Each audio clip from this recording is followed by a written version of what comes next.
Can you really leverage content marketing when you have no traffic? Or is content marketing something that older websites can leverage to get more traffic? Hey everyone, I'm Neil Patel, and today I'm going to teach you how you can leverage content marketing when you have no traffic.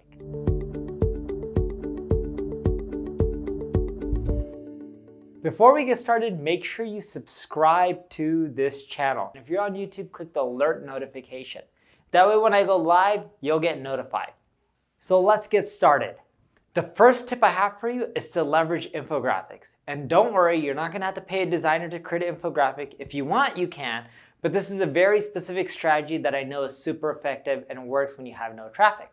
So what I want you to do is go into Ubersuggest and type in a keyword for any topic that's related to your website, any topic that you wanna create content around.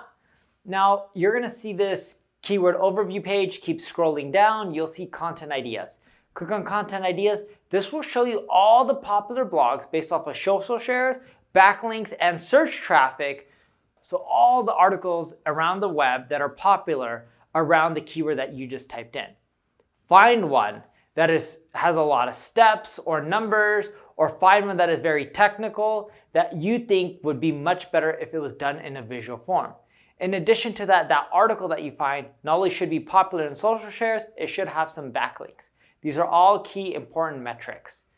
Now what I want you to do is to go to sites like Canva, where you can create an infographic with that data that you got from that blog article. So in essence, what you're doing is you're using these design tools, you're taking the text-based content that you found the article on, and you're taking the steps in there, you're creating a visual infographic, and you're citing your source saying, hey, I got this data from X, Y, and Z article, you're putting your own spin on it, but the infographic's on roughly the same topic that the article was on.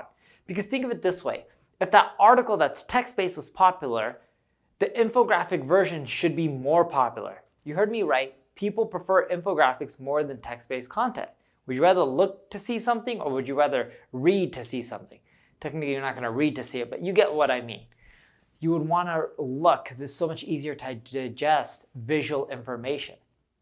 So now that you have your infographic, you put it on your website, and I want you to then go back to Ubersuggest, look at all the people who linked to the article because they'll show you. I want you to hit up each and every single one of those sites. And I want you to send them an email that goes something like this. Hey John, I noticed you linked to X, Y, and Z article. I actually turned that article into an infographic, and that infographic explains all the steps in an easy to digest image. Feel free to share it on your favorite social network. Cheers, Neil. That's it. What you'll find is when someone links to an article, they like that article. There's a really good chance they'll link to the image as well because it's so much easier for their audience to understand. That one tactic alone will make content marketing work extremely well for you. Now your infographics won't rank as well as your text-based articles, but your infographics will start generating more social shares, more backlinks, which will boost the overall authority of your site, which then makes it easier for your text-based articles, aka your other blog posts, to rank higher on Google. The next strategy I have for you is to create a Roundup list. So I want you to go back to Ubersuggest, type in any keyword that you're trying to go after, click on the Content Ideas report. This will show you all the popular blog posts in that space. Let's say it's on web design, and that's a keyword that you put in. It'll show you all the popular articles that talk about web design. I want you to then do a roundup post breaking down things like 101 web design resources that you can't live without. 101 web design resources that you have to check out. Whatever the title may be, but something around those lines.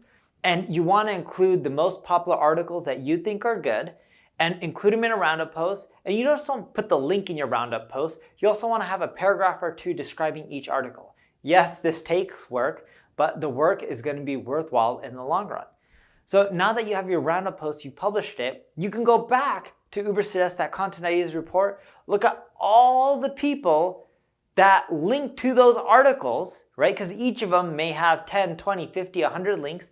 Hit up all those site owners and say something like, hey John, I noticed you linked to X, Y, and Z article. I actually created a roundup post that links to that article plus 99 more ways you can do web design. Feel free and check it out here. If you like it, feel free and also link to it. Cheers, Neil. You'll notice that you'll start getting a lot of links. Some of those people will even share the articles. You can also ask them to share it instead of linking to it. The other thing that I want you to do is, those are all popular articles. Email out those site owners who have published those articles and ask them to share your content as well. The last tactic I have for you is leveraging Q&A sites. And it's not in the traditional way where I'm going to tell you to post on Quora. Instead, I want you to go to Quora and find all the popular articles within your space. Once you find them, you'll notice, oh, these are what people are talking about on Quora. These are the questions they're asking. Here are the responses people are leaving. Here's what's most popular. Here's what's getting the most votes. That'll tell you all the long tail phrases that you should create content around. I want you to go to Answers the Public, and on Answers the Public, I want you to type in the head terms. It'll also give you all the other questions that people are searching for. So now you have Quora data plus data from Answers the Public, and you combine them, it'll give you data on topics that you should create content around.